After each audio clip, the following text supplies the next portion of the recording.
এ পর্যায়ে প্রশ্ন করবেন সানিকুল আলম। আপনি প্রশ্ন করুন।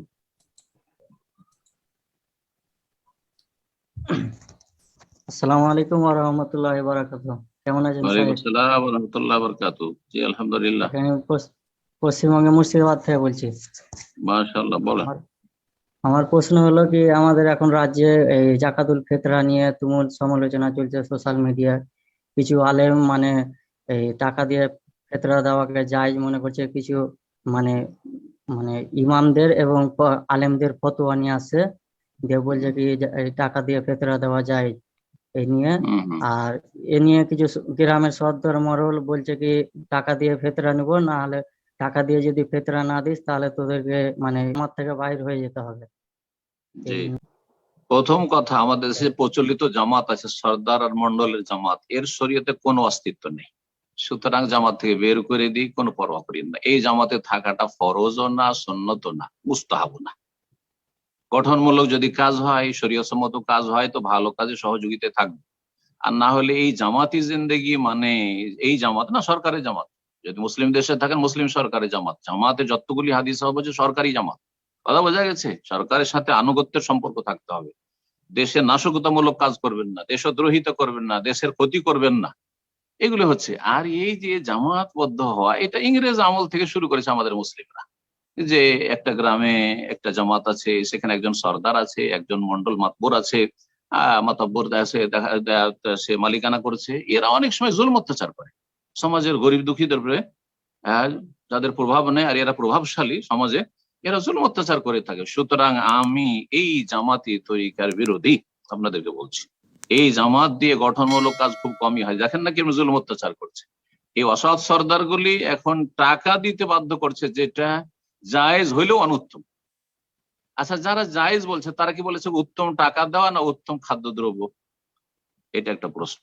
যদি জায়েজ ধরেন 1 মিনিটের জন্য, যারা বলছে জায়েজ ধরে নেন, যে ওইটাই ধরে নিলেন, তারপরেও কি টাকা দেওয়া বেশি ভালো না খাদ্যদ্রব্য দেওয়া বেশি ভালো?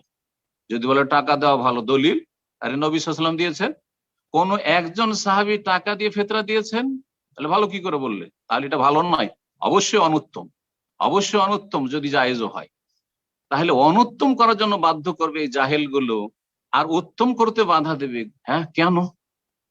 কোন সাহসিকতায় এত ধৃষ্টতা, এত দিন ইসলামের ক্ষেত্রে বেপরোয়া কেন? আল্লাহ এদেরকে ছেড়ে দেবেন? এত সহজ মনে করছেন এইসব জালেমকে? কখনো ছাড়বেন না।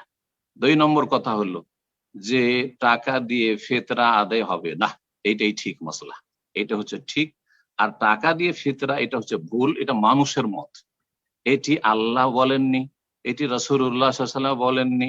রাসূলুল্লাহ সাল্লাল্লাহু আলাইহি ওয়াসাল্লাম টাকার উপরে আমলও করেননি। অথচ তখন টাকা ছিল, মানুষের কাছে দিরহাম ছিল। মুহাজির যারা, তারা ব্যবসায়ী ছিল, তাদের কাছে টাকা ছিল, খাদ্যদ্রব্য ছিল না। মক্কা থেকে যারা মদিনা হিজরত করা লোক, আনসারীরা না হয় জমি জায়গার মালিক ছিল, বাগানের মালিক ছিল, তাদের কাছে খাদ্যদ্রব্য ছিল। সবাইকে কেন বললেন যে খাদ্যদ্রব্য দাও, একসা করে দাও, একসা করে দাও, যাতে করে এটা চূড়ান্ত পরিমাণের ফয়সালা হয়ে গেছে, একসা মাথা প্রতি দিতে হবে, একসা মাথা প্রতি দিতে হবে, খাদ্যদ্রব্য দিতে হবে। খেজুর দাও, কিশমিশ দাও, তখনকার যুগে প্রধান খাদ্য সেটা ছিল। এখনকার যুগে প্রধান খাদ্য চাউল, সুতরাং চাউল দিবা, একসা দেওয়া, 2.5-3 কেজি, যাই হোক, 2.5-এর কম না, আর 3 দিলে আরো ভালো। আর যেমন সৌদি আরবে 3 দেওয়া হয়। এটা হচ্ছে নবী সাল্লাল্লাহু আলাইহি ওয়াসাল্লামের ছেড়ে যাওয়া দিন, যাতে করে প্রতি বছরে এই ঝামেলা না হয়, যে ঝামেলাগুলো দেশে হচ্ছে। এই গ্রামে কত ধরা হয়েছে? 100 টাকা, আর এক গ্রামে 70 টাকা, আর এক গ্রামে 120 টাকা, অমুক ফাউন্ডেশন ধরেছে আপনার 80 টাকা, তো 90 টাকা। এই দ্বন্দ্ব, কেউ বলছে না এত পারবো না, কেউ বলছে না এত দিতে হবে। কি ঝগড়ার বিবাদ! কিন্তু নবী সাল্লাল্লাহু আলাইহি ওয়াসাল্লাম যে চূড়ান্ত ফয়সালা করে গেছেন, 3 কেজি দিয়ে দাও। 3 কেজি খাদ্যদ্রব্য, যা খাদ্যদ্রব্য তোমার কাছে আছে, জব আছে জব দাও, গম আছে গম দাও, চাল আছে চাল দাও, খেজুর আছে খেজুর দাও, কিশমিশ আছে কিশমিশ দাও, যা আছে তাই দাও। জি, কথা বোঝা গেছে?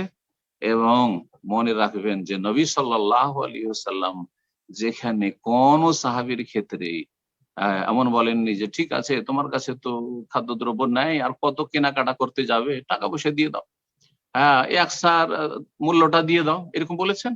আরে যদি প্রমাণ থাকতো তাহলে ফতোয়া দিতে। তো মানুষের বানানো ফতোয়ার পিছনে কেন ছুটবেন, যেখানে শরিয়া মওজুদ রয়েছে, যেখানে রাসূলুল্লাহ দিক নির্দেশনা মওজুদ রয়েছে? সুতরাং এক শ্রেণীর আলেমরা যে বিভ্রান্ত করছে তাদের বিভ্রান্তিতে কান দেবেন না। যদি সামেনা ওয়া আতানা বলে থাকেন, আল্লাহ তোমার কথা শুনলাম, তোমার রসুলের কথা শুনলাম এবং তোমার কথা মানলাম, তোমার রসুলের কথা মানলাম সাল্লাল্লাহু আলাইহি ওয়াসাল্লাম, তাহলে কে কি ফতোয়া দিচ্ছে এটা দেখার বিষয় কি রয়েছে? কালকে যদি কোথাও আরব দেশ থেকে ফতোয়া চলে আসে তো বলবো যে ওইটা ইসলাম? না না, ইসলাম না, ইসলাম 1400 বছর আগে যেটা ছিল সেটাই ইসলাম। সুতরাং সেদিকে আমাদেরকে ফিরে যেতে হবে। আল্লাহ যেন বুঝার তৌফিক দান করেন। জাযাকুমুল্লাহ খাইর।